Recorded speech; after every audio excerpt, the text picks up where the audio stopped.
You are listening to The Investor Way with Sam Ball and Jonathan McEwen.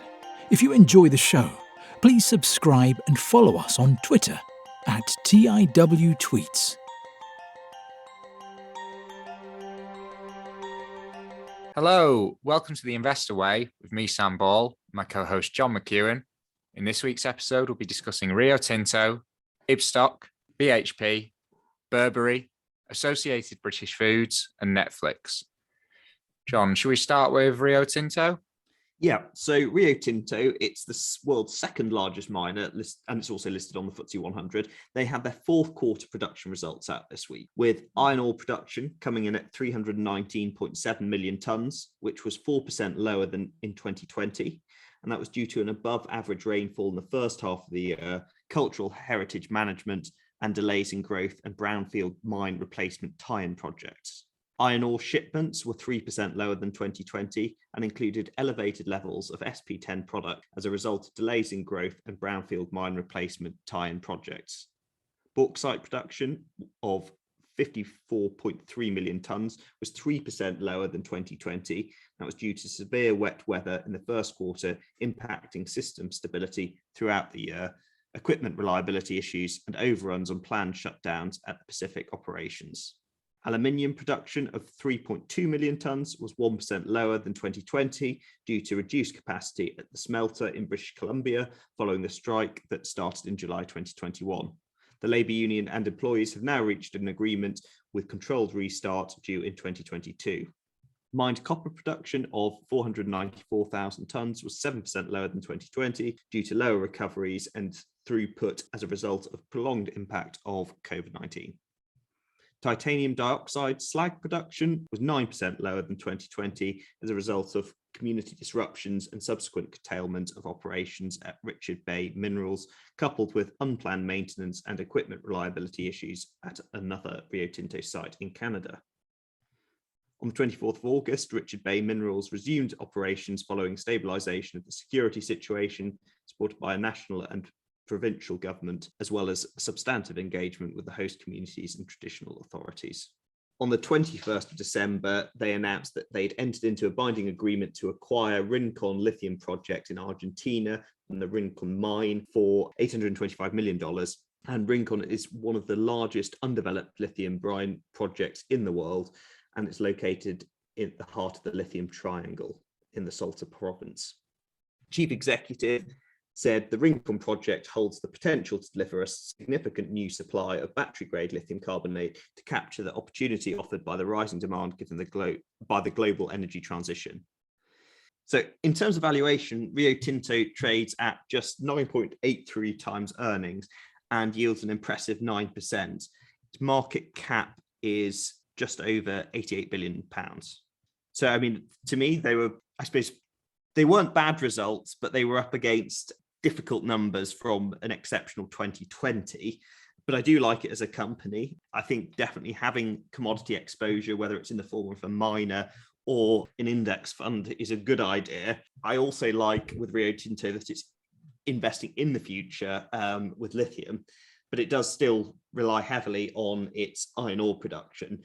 Not that that is a bad thing, because I think the production costs that I've read for Rio Tinto are about $18.5 or $18.50 for a ton of iron ore, and it's currently trading at $129 per ton, and it averaged $168 per ton during the second half of 2021. I think you could also make the argument that with lower interest rates and higher levels of government spending at the moment, that would continue to support higher commodity prices. But obviously we don't know, and it is something that's cyclical. But at 9.8 times earnings, I think it would be a risk worth taking. What are your thoughts, Sam? Well, I mean, so everything was down a little bit in terms of volumes, and then prices, they're down from last year as well, are they? Yes, they are. Okay. I don't know. I think I'd probably just buy a commodity ETF if I wanted exposure to it, because it is quite, I think owning the miners themselves is a lot more volatile. And obviously like under 10 times earnings sounds pretty cheap, but it does depend what the price of commodities does, and you are at the mercy of that. I know you'd counter it by saying, well, in an inflationary environment, the price is probably unlikely to go down significantly. But I don't know. I just think if I wanted exposure, I'd do it through a commodities ETF rather than one of the miners. Would you ever consider owning one of the miners? I mean, I have owned one of them. I have owned BHP in the past, and when I owned it, it did very well. I sort of almost look back and regret selling it. But I think the other thing that you wouldn't get with the commodities ETF is dividend yield, and that's very juicy at the moment. Quite similar to house builders, aren't they? Yeah, in many ways. But and that, I suppose, that production cost of $18 or just $18.50 when iron ore trades at the moment at $129 a ton. That's a big margin. I'm not going to check, but it'd be interesting. I don't know if they were listed. They must have been at least one. It'd be interesting to see how they did the last time in an inflationary environment, because they can't be bad stocks to hold. No, and I suppose when you did have a depression, well, the most recent depression in commodities prices prior to COVID, they did, I suppose, rationalize their operations as businesses, and they're much more streamlined now. So I don't think they're in a bad place to sort of kick on from here. But yeah, cyclical businesses certainly, and I suppose it's whether you take the risk, like you say, and buy a commodities index to benefit from the change in the commodities prices, or whether you'd actually buy one of the businesses themselves, and you are rewarded with that dividend. Is this the one that's leaving the FTSE?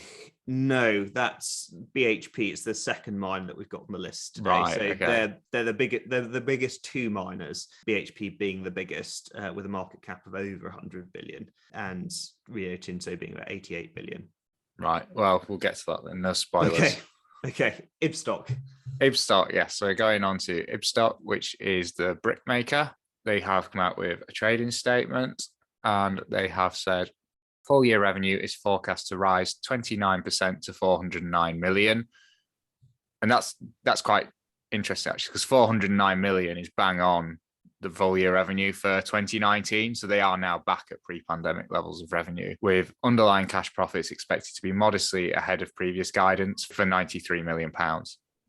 This reflects resilient customer demand despite price increases to offset inflationary pressures.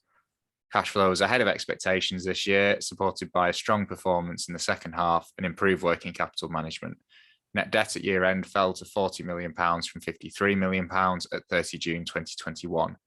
CEO Joe Hudson said, whilst we are mindful of ongoing uncertainties, including industry supply chain pressure and cost inflation, the good momentum achieved to the end of the year provides us with a strong platform for significant further financial and strategic progress in 2022. So said that cash flow performance for the year was ahead of expectations, which is why the debt's come down. And that debt of 40 million, that compares with 69 million in 31 December 2020 and 53 million at 30 June 2021. So it's coming down quite quickly now. They said cash flow performance benefited from both the strong trading performance through the second half of 2021 and a continued focus on cost and working capital management throughout the period. The reduction of net debt was achieved after resumption of the ordinary dividend payment made during the second half of the year. As announced on 10 November, during the final quarter of 2021, the group completed the refinancing of its existing revolving credit facility, diversifying its credit sources at attractive rates, while simultaneously achieving significant extension of the group's debt maturity profile. In terms of the outlook, they've said, looking ahead, we are encouraged by the strength of the ongoing recovery in the construction industry and the resilience of demand from our house builder and merchant customers. Whilst we remain mindful of ongoing macro uncertainties, including those related to supply chains and input cost inflation, the good momentum achieved through the final months of 2021, as well as additional brick capacity coming on stream during 2022, provides us with a strong platform for significant further financial and strategic progress in the current year. Overall, market fundamentals for the group's products remain robust, with a structural deficit of housing and government policy, which is supportive of the role the construction sector will play in underpinning UK economic growth. Our strong financial position will enable us to continue to drive forward our strategy, and we expect to make significant investment in 2022 to grow both our core business as well as to deliver material diversified expansion through Ibstock Futures. And Ibstock Futures, that's a new business unit that was announced in the last quarter, which will focus on growth initiatives, starting with the manufactured brick slips, a type of brick facade. I don't know what that is. The group will spend £50 million to create a brick slip factory in West Yorkshire as part of the new strategic initiative. And the new plant is expected to be up and running in late 2023 and should provide capacity for a maximum of 60 million brick slips a year by 2025, which should translate into at least £10 million of cash profits each year.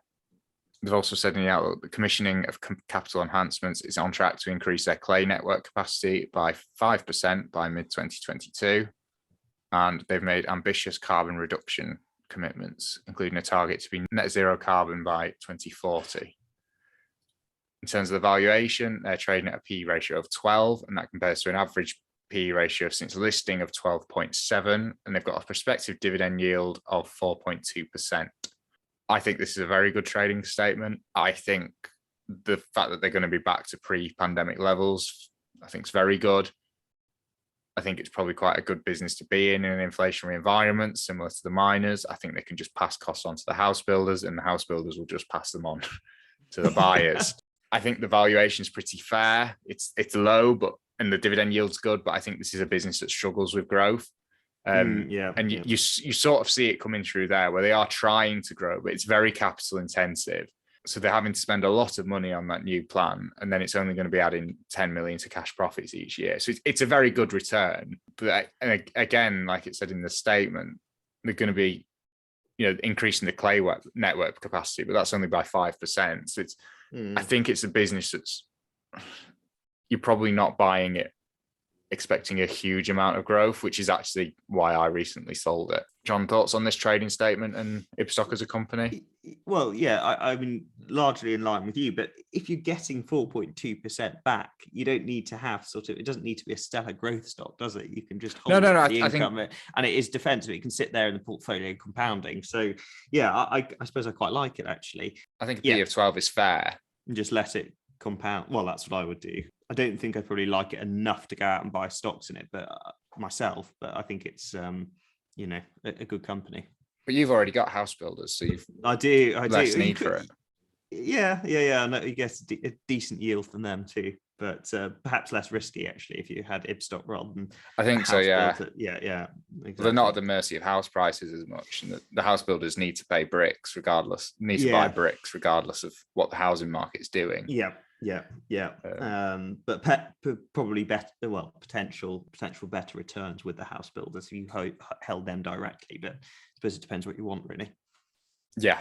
But yeah, well, we talked about it the other week. Part of the reason I sold it was to just buy more Boohoo, which I think Boohoo going so far not very well actually. But I think Boohoo. I think over the next few years, in the long term, Boohoo to grow more than Ibstock. But we'll see. Fair enough. Yeah, that's right. We'll see how long it takes. Should we go back to the miners? Yeah, let's go back to the miners. So onto the world's biggest miner this time, which is still listed on the FTSE 100, but not for much longer, which is BHP. They had a trading update with the figures out for December 2021, with copper production down 11% on 2022, 742 kilotons, with lower volumes at the Olympic Dam due to the planned smelter maintenance campaign, which is completed this month, January 2022. Iron ore was up 1% to 129 megatons, with higher volumes reflecting strong supply chain performance, increased iron ore care availability, and the continued ramp up of the South Flank plants. This was partially offset by the impact of temporary rail labour shortages due to COVID-19 related to ongoing border restrictions. Metallurgical coal was down 8% to 17.7 megatons, with an impact of double rainfall.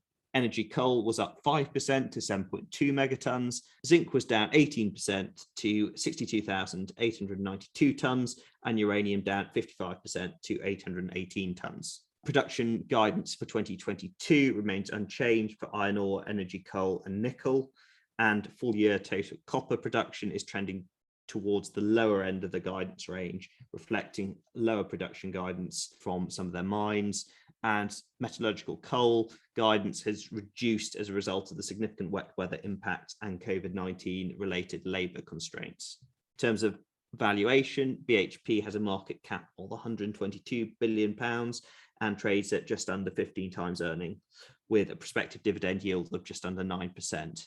And that's in line with its dividend policy, which targets to pay out a minimum of 50% of earnings as dividends. I mean, I like it similarly to Rio Tinto, and it's done very well from the price of copper, which is up 52% on the year, and iron ore up 69% on the year, which accounts for 82.5% of BHP's revenue. But sadly, it's moving to Australia, so it won't be listed on the FTSE 100 for much longer. But I think both Rio and BHP are in strong positions at the moment, despite some of the production coming in slightly lower in the last, this year. Sam, what are your thoughts?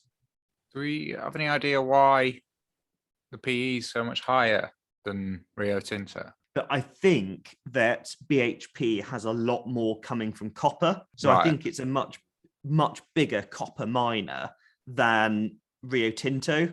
And I think, again, I'll have to check the price of copper and what it produces at, but I think the copper is very, very profitable. Not that the iron ore isn't, but the copper is more valuable. So Okay. I think that is... I think that is why, but let me just have a Google and see if there's just a comparator. Don't want us getting sued. No. Peter's listened and he's gone all in on BHP because you said that copper was more Yeah, profitable than iron. let me just... And they are, I mean, I probably should have mentioned it. BHP are selling off they had a petrol division.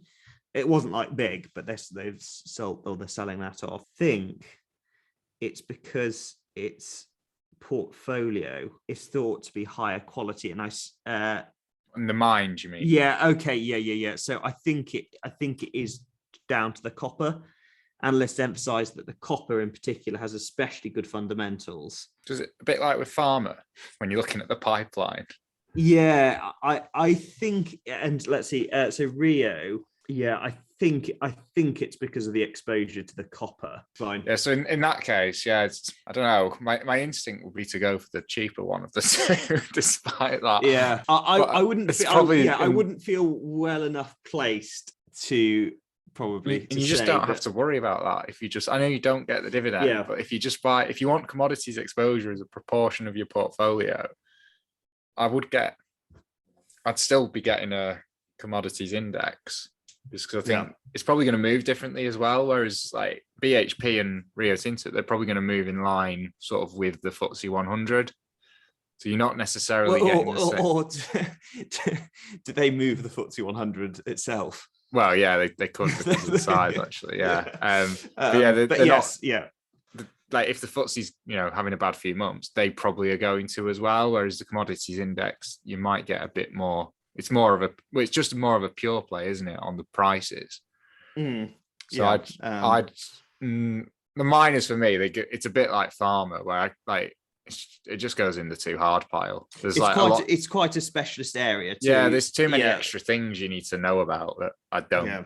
I don't. Care and then you do find, sort of, if you were to be a bit bearish, you do find they have a dam disaster, or accidents, big accidents happen, and there are strikes and there are issues with native peoples and things, and then that can really tie up these companies. Yeah, I did read Hot Commodities last year. I think we reviewed it on the show, but I'd say all that really did was just make me realize how much I don't know about commodities, in terms of there's a lot of different things you need to be thinking about and looking at if you're going to start buying commodities properly, and especially if you were to actually start picking your own commodities, which ones you thought would do well. I'd just buy a commodities index. I think I don't see myself ever going beyond that. Yeah, no, fair enough. Well, I mean, that's what I've done in my own portfolio. But anyway, it's not to say that these are bad companies at all. No, they probably are. On the surface, at least, they look like very good companies. It's just we're not bright enough to analyze. Yeah, it's a full-time job. Yeah, it is. Yeah. So yeah, it's a life's work. Anyway, onto a company that is easier to understand, Burberry. Yes, Burberry, the luxury fashion retailer, they have come out with a trading statement. And compared to 2 years ago, Burberry's third quarter full price comparable sales rose 26%. This reflects double-digit growth in the Americas and Asia Pacific, and less severe declines in Europe, Middle East, India, and Africa. Total comparable store sales are still down 3% as the group continues to reduce markdown. Burberry now expects full-year underlying operating profit to rise 35%, and currency headwinds aren't expected to be as harsh as previously expected. The shares were up 4.2% following the announcement. So if we go into the results in a bit more detail, and these comparisons are with Q3 2020, Burberry's strategy shift continued in the quarter, with efforts to reduce markdown, meaning overall sales declined. The increase in full price sales was especially pronounced in outerwear and leather goods, which rose 38% and 29% respectively. The group now has 31 stores fitted in line with the new concept, and a further 50 will be delivered by the end of the financial year. Online sales grew by a high double-digit percentage, partly helped by improved buying processes. There's also been an increase in multi-channel customer interactions, including the booking of store appointments. Comparable store sales were flat, but full price sales rose 22% in Asia Pacific, largely because of reduced COVID restrictions. Mainland China and South Korea performed especially well. Japan and South Asia recorded softer trading, reflecting reduced tourism. Europe, Middle East, India, and Africa saw comparable store sales dip 17%, with full price sales down 4%. The region is being held back by lower tourism, which made up about 40% of revenues for the region before the pandemic. The Americas were the best performers thanks to new customer growth. Comparable store sales were up 8%, while on a full price basis, the increase was 72%. In terms of the valuation, the company is trading at a PE ratio of 19.1, and that compares to a 10-year average of 20.4. And the prospective dividend yield for the next 12 months is 3%. In terms of the share price as well, the shares are currently trading at £19.23, and that compares to a 52-week high of £22.67 and a 52-week low of £16.73. So they're about in the middle of that 52-week range, and the market cap 7.7 billion. My view is it's obviously a very good brand. I think this is quite a positive trading statement, actually.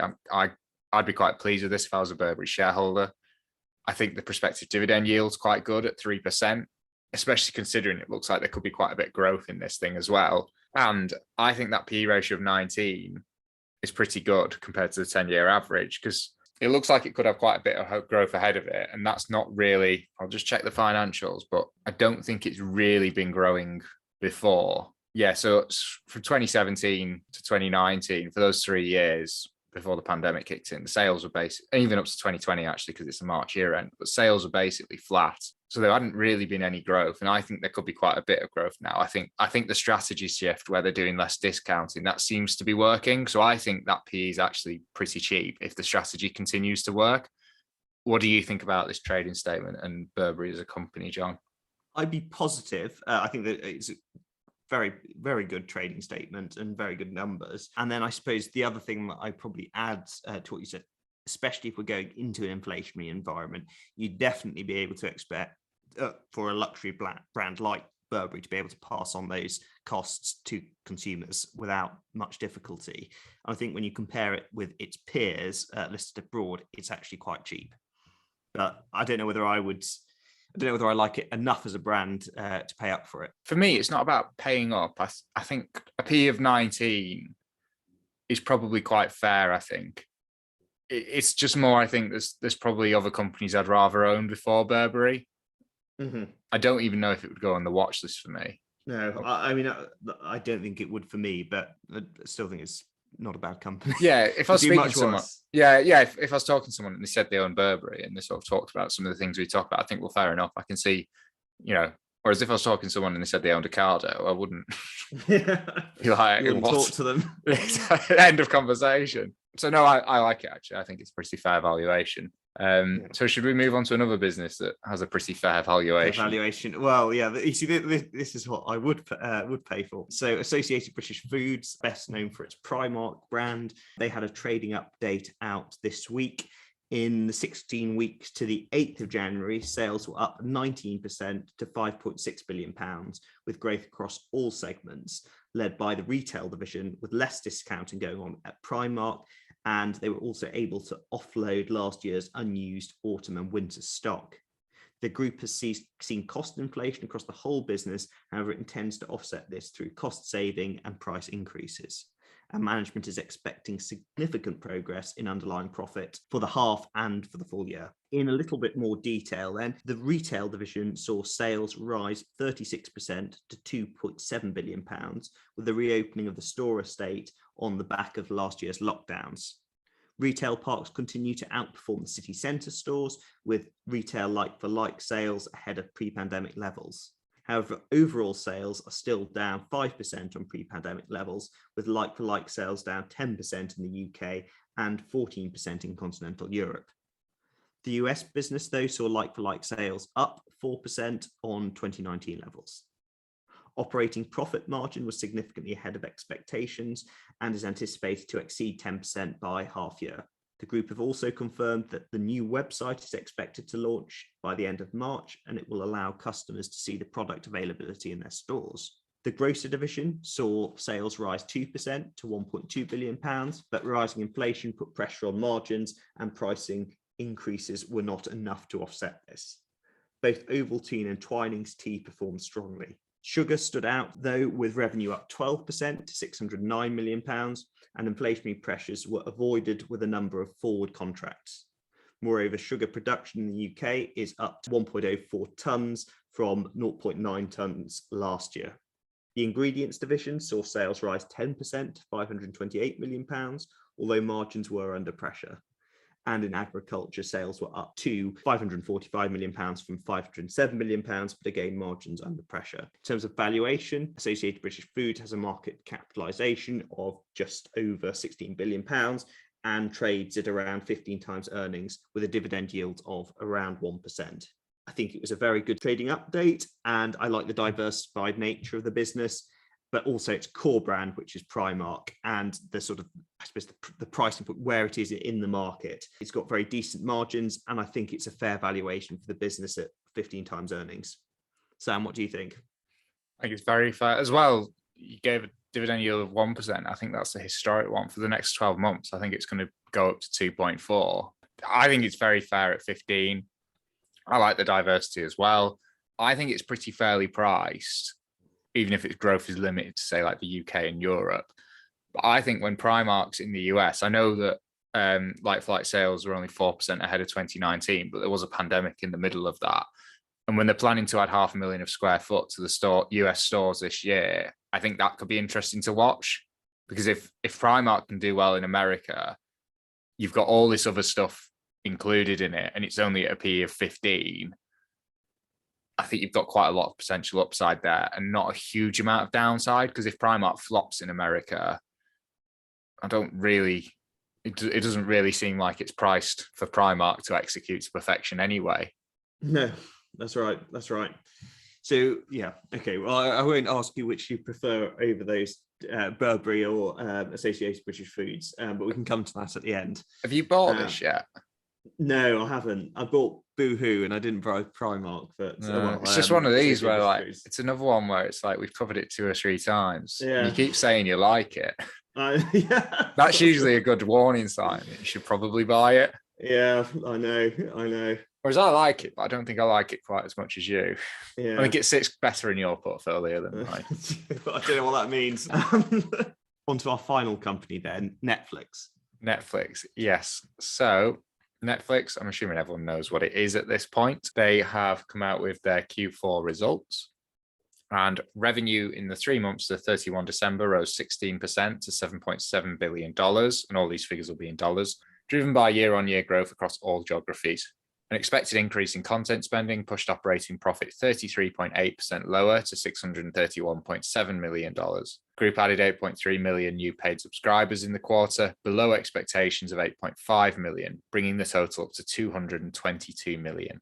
Netflix expects to add 2.5 million new paying subscribers in the current quarter, down from 4 million last year. The group has put this down to the timings of new content releases, which are weighted towards the end of the period. The group is targeting operating margins between 19 and 20% in 2022, compared to 21% in 2021. The decline is largely attributed to a lot stronger US dollar. The shares fell 20.3% following the announcement. So if we break the results down by segment, the group added 1.19 million new paying subs in the US and Canada, And average revenue per membership was up 9.4% to $14.78. I'm assuming that must be monthly. Subscriber growth in Europe, Middle East, and Africa slowed, with 3.54 million new additions compared to 4.46 million last year. Average revenue per membership rose to $11.64 from $11.05. Latin America recorded a 14% increase in average revenue per membership and a 0.97 million uptick in new paid memberships. New paid memberships in Asia Pacific rose from 1.99 million this time last year to 2.58 million as the group lowered prices. The result was a decline in average revenue per membership to $9.26 from $9.32. The group had a free cash outflow of 569 million compared to an outflow of 284 million last year. The group finished with the year with net debt of 13.7 billion compared to 12.5 billion last year. In terms of the valuation, there's no dividend, and Netflix is currently trading at a PE ratio of 37.8, and that compares to an average PE since listing of 122.9. Obviously, the stock has, I'll just get the share price up, but the stock has pulled back quite a lot recently, which on the one hand seems harsh because, I mean, they added 8.3 million subscribers compared to 8.8, so they've not really missed the target by a huge amount. But when you're that expensive, you don't really need to miss it by a huge amount. But the 52-week high is $700 a share, and it's now just under $400 a share. And it's pretty much, it's priced where it was pre-pandemic now, I think. It's priced as if the pandemic didn't happen, but I guess you'd counter it by saying, well, it was very expensive before then. And a PE of 37.8 is not cheap. One thing that I think is worth noting with this as well, the PE's possibly less helpful with this business because it's got to spend so much on production.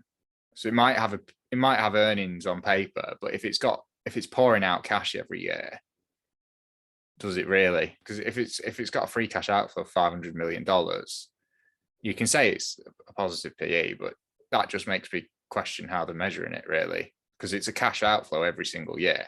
So to me, that suggests the earnings should be negative. But I think it's a fantastic business. I think they probably have the chance to. I know they're at 200 million subscribers, but it wouldn't surprise me if in sort of 10 or 20 years they're at $1 billion or some stupid figure like that. I think they can continue to keep increasing prices. I can see why someone would buy it, but I think when it's got a market cap of over 200 billion and it's at a PE of 37, I sort of think, well, the business could perform very, very well, and that might just justify the current share price. So if you actually want to get a market beating return, I get nervous with some of these bigger stocks when they're already at quite high PEs, even after the drop, and the valuation's so expensive.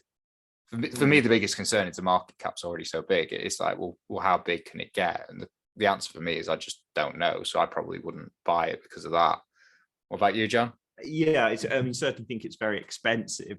I think if you look at it historically, it has missed its subscriber forecasts on several occasions before, and that hasn't stopped it from still growing, or increasing the subscriber growth rate, and also the share price outperforming too. So it's not to say just because of this setback it can't go on to outperform, but I'd be a bit hesitant, and I definitely wouldn't be brave enough to buy shares at the current price. But I mean, it's something, because it's such a big company, that I've got an index funds, and I don't really have to worry about it too much. But I wouldn't be brave enough to go out or have the belief to go out and buy it as a standalone or individual share. No. Right then. So of the 6 businesses we've talked about today, so Rio Tinto, Ibstock, BHP, Burberry, ABF, and Netflix. If you had to buy one, which one would it be?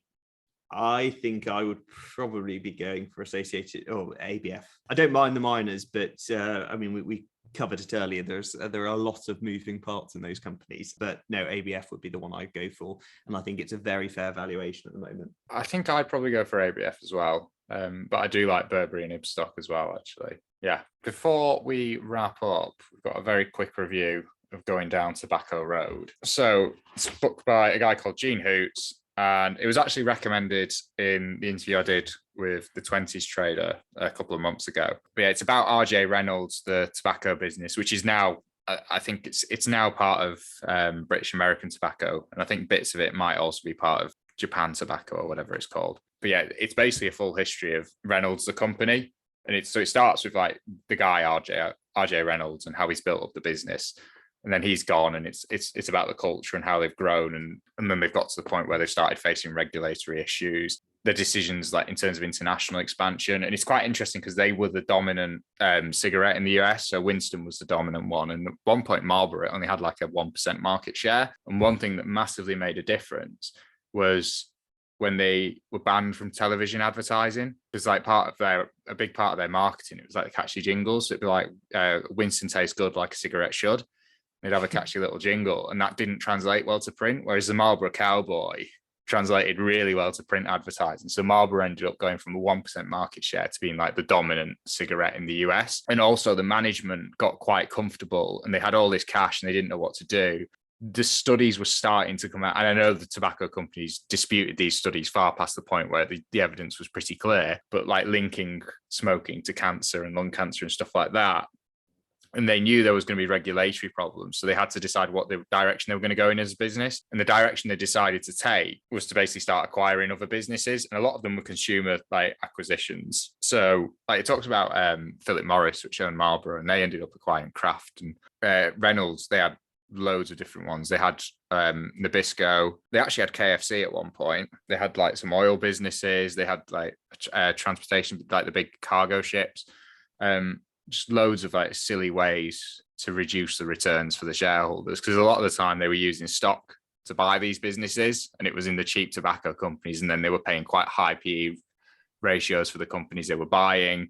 So then looks at how all these businesses did and how it would have done if they just paid a dividend. And as well, because they were focused on this, they didn't really put a huge amount of effort into international expansion. So internationally, Philip Morris just became much more dominant. And when they did eventually sort of start focusing on the international, they did very well, but they'd probably already left it a bit too late in terms of what they could have been. But it's really, really interesting in terms of just looking at how the decisions they've made throughout the decades and how the effect that's had on the business and the shareholders. And I think it does sort of show like what a lot of the top investors say, like Buffett and that like business and investing, they are absolutely tied at the hip. So even if you're not interested in tobacco stocks, I could not recommend it enough. If you're interested in investing, I think it's such a good book to read. And what do you think about Philip Morris buying Vectura, the British pharmaceutical? I think if they looked at the history of their own company, they probably know it's not a very good idea. Okay. They had Kraft at one point, and that didn't. Yeah. I don't think that worked out particularly well for them. Okay. So yeah, probably better off. I think if history shows anything based on this book, they're better off just returning the cash to shareholders, which is what we've tried to say whenever we've covered them on the show. Okay. Right. Well, on that note, thank you again for listening, and we'll see you again next time. See you next week. Thank you for listening to The Investor Way. To get in touch, please follow us on Twitter at TIWTweets. This podcast is for entertainment purposes only and does not constitute financial advice. Neither Sam nor Jonathan are financial advisors. For investment advice, please consult professional advisors.